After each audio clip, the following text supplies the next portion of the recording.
В Киевском национальном университете архитектуры и строительства начали изучать историю и архитектуру Крыма. Инициатива проведения лектория принадлежит студентам из оккупированного полуострова. В ВУЗе сегодня прочитали первую лекцию и посвятили ее крымским татарам. На ней побывала наша Елена Царенко. Сегодня Эльмаз впервые читает лекцию о истории Крыма. По ее словам, так она хотела рассказать о традициях и культуре крымских татар. Несколько поколений ее родных жили в Крыму. Из-за аннексии девушка переехала на материковую Украину, чтобы получить высшее образование и воплотить свою мечту стать архитектором. История архитектуры и культура Крыма очень интересна сама по себе. Архитектура крымских татар основана на архитектуре других народов. Есть же 3 этнические группы крымских татар – Ялы-Байлю, Нагаи и Таты. То есть каждой этнической группе свойственна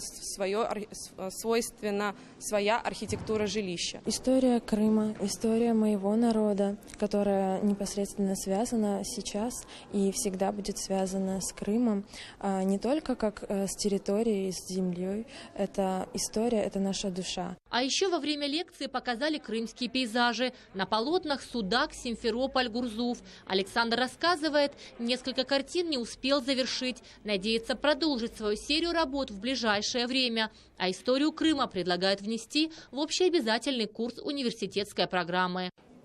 Зараз ми поставили задачу інтегрувати новий матеріал щодо вивчення кримсько-татарської культури і архітектури, яка має глибинні коріння, і впровадити це в навчальну програму.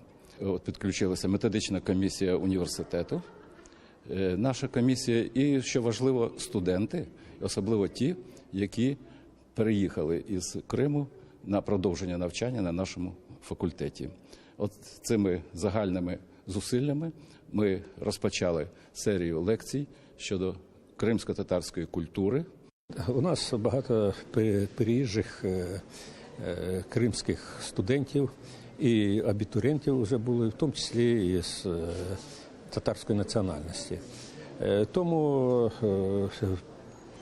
вони потребують особливої уваги. Вони зуміли себе поставити так, що звернули увагу, ви ж бачите, це не керівництво вузу, це студентське середовище, вони запропонували і розвили цей напрямок. В лекции шла речь о древних дворцах, мечетях, мавзолеях, медресе, крепостях, построенных в Крыму несколько веков назад, бесценных своей красотой, историческим значением и символической выразительностью. Отныне в Киевском национальном университете архитектуры подобные лекции будут читать ежемесячно. Елена Царенко, Никита Проскурин, Заман, АТР.